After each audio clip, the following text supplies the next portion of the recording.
నమస్తే, మీరు చూస్తున్న సుమన్ టీవీ. నేను మీ కీర్తి. నాతో పాటు ప్రముఖ ఆస్ట్రాలజర్ బ్రహ్మశ్రీ గోరుగుంట్ల సురేష్ బాబు గారు ఉన్నారు. నమస్తే సురేష్ బాబు గారు. కీర్తి గారు నమస్కారం అండి. సురేష్ బాబు గారు, కర్కాటక రాశి వారికి జూలై నెల ఎలా ఉండబోతోంది? సో కర్కాటక రాశి వాళ్ళు లాస్ట్ మంత్ జూన్ మంత్ ఎలా ఉందో ఇంచుమించు అలానే ఉండి కొంచెం ఇంప్రూవ్మెంట్ ఉంటుందండి. కొంచెం ఛాలెంజింగ్గా ఉంది లాస్ట్ మంత్ కూడా. ఈ మంత్ కూడా కొంచెం ఛాలెంజ్తో కూడుకొని ఉంటుంది. కొంచెం చాలా ప్లానెడ్గా ఉండాలి ఈ మంత్ ఇల్లు.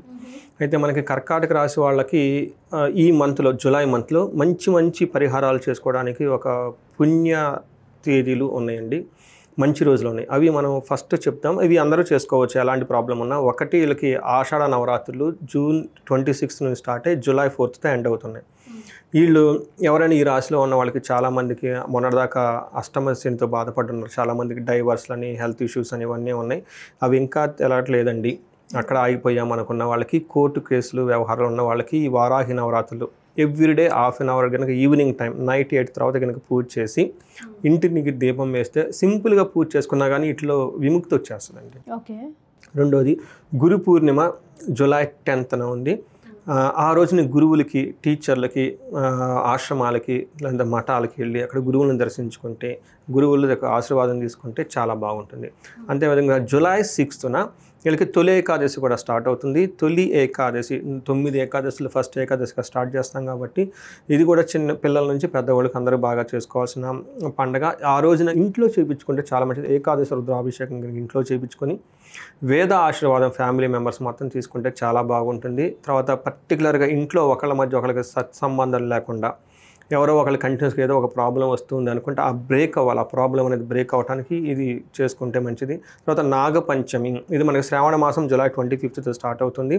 శ్రావణ మాసంలో మనకి ఫస్ట్ వచ్చేది నాగపంచమి. ఎవరికైతే పిల్లలు కావాలనుకుంటున్నారో, పిల్లల విషయంలో ఇబ్బందులు ఉన్నాయో, భార్యాభర్తల మధ్య గొడవలు అవుతూ ఉన్నారు, కుజదోషము కాలసర్ప దోషాలు ఉన్నవాళ్ళు, లేదా మెయిన్ ఇంపార్టెంట్ వాళ్ళ ఇంట్లో వాళ్ళ తాత ముత్తాతలు కానీ ఎవరైనా కనుక నాగా అన్న పేరుతో, సుబ్రహ్మణ్య అన్న పేరుతో, లేదంటే సుబ్బా అన్న పేరుతో కనుక ఎవరైనా కొంటే వాళ్ళందరూ కంపల్సరీ ఈ రోజుని సద్వినియోగం చేసుకుంటే కావాల్సిన సిద్ధిలకు లభిస్తుందండి. ఓకే. అయితే మనకి కర్కాటక రాశి వాళ్ళు కనుక చూసుకుంటే పునర్వసు 4వ పాదం, పుష్యమి 1, 2, 3, 4 పాదాలు, ఆశ్లేష 1, 2, 3, 4 పాదాలంతా ఈ కర్కాటక రాశిలో ఉంటారు. పేరు బలం కనుక మనం చూసుకుంటే హీ, హూ, హే, హో, డా, డీ, డూ, డే, డో ఉన్న అక్షరాలంతా కూడా మనకి కర్కాటక రాశి కింద వస్తారండి. మనం ఇందులో ఈ మంత్లో ఎక్కువగా బాగా చేంజ్ చేస్తున్నది ఒకే ఒక్క రాశి మూవ్ అయిందంటే అది కూడా సూర్యుడు మూవ్మెంట్ ఉంది. ఈ సూర్యుడు కూడా వీళ్ళ అదృష్టం కొద్దిగా రజతమూర్తిగా ఎంటర్ అయ్యారు. అంటే మంచి స్ట్రెంగ్త్ ఉంటుందన్నమాట. స్ట్రెంగ్త్గా వీళ్ళు ఎంటర్ అయ్యారు అని మనం చెప్పుకోవాలి. అంత ఇబ్బంది పెట్టే పొజిషన్ అయితే కాదు. మేనేజబుల్ ప్రాబ్లమ్స్ ఉంటే అవి వీళ్ళు మేనేజ్ చేసుకోవచ్చు అని మనం చెప్పుకోవాలి. ఇంకా సూర్యుడు ఉండటం వల్ల ఓవరాల్గా ఎలా ఉంటుందంటే ధనం విపరీతంగా ఖర్చు అయ్యే అవకాశం ఎక్కువగా ఉంటుంది.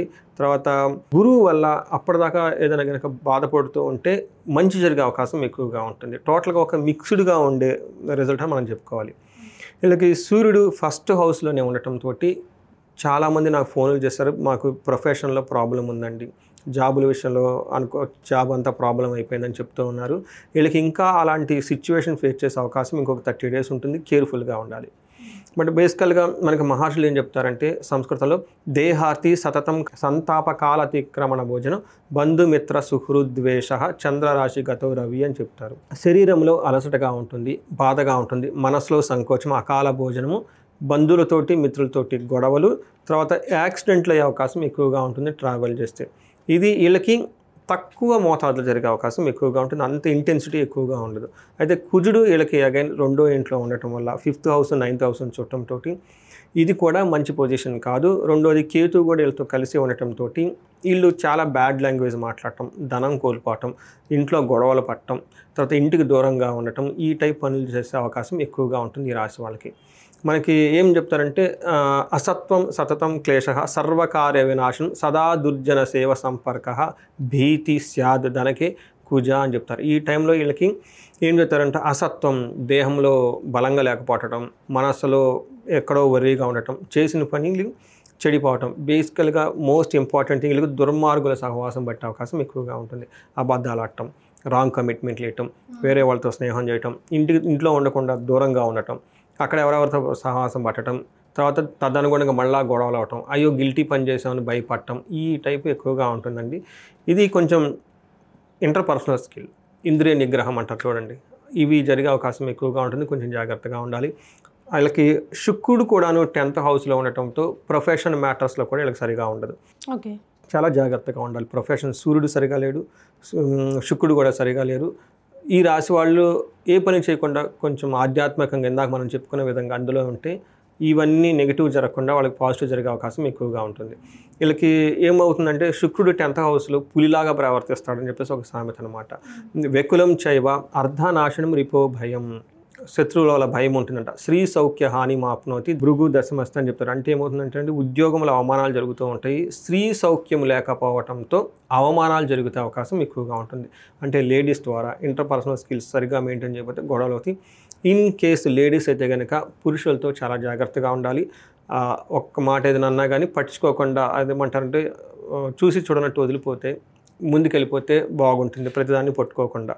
సో ఇది గ్రహస్థితి సరిగా లేదు కాబట్టి కొంచెం పేషెన్సీగా ఉండటం చాలా అవసరం అండి. మరి నక్షత్రాల ప్రకారం ఎలా ఉందండి వీరికి? పునర్వసు, పుష్యమి, ఆశ్లేష 3 నక్షత్రాలు ఇందులో ఉంటాయండి. ఇందులో పునర్వసు నక్షత్రం వాళ్ళకి పాజిటివ్ సైడ్లో చూసుకుంటే ఐశ్వర్యవంతంగా ధనం, సంపదలు, క్షేమం ఎన్నున్నా కానీ క్షేమంగా ఉంటారు. మరి అది ఇంపార్టెంట్ కదా.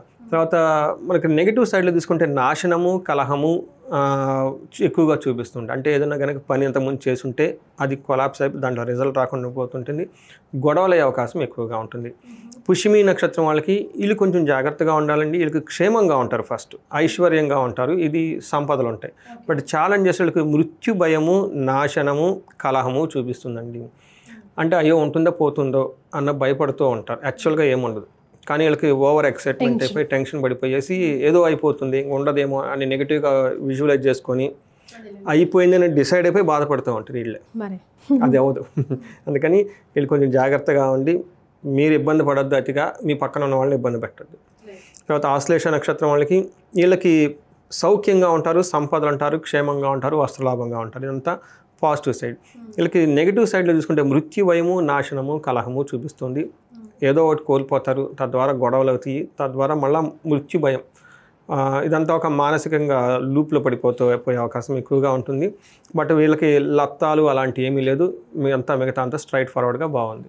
మరి ఎలాంటి రెమెడీస్ పాటించాలంటారు? వీళ్ళకి ఎక్కువగా కనుక చూసుకుంటేనండి మనకి మృత్యు భయము, కలహం ఎక్కువ జరుగుతూ ఉందండి. మనం ఇందాక చెప్పుకున్నట్టుగా వారాహి నవరాత్రులు కనుక జరుపుకుంటే ఎలాంటి గొడవలు ఏమీ లేకుండా ఉంటుంది.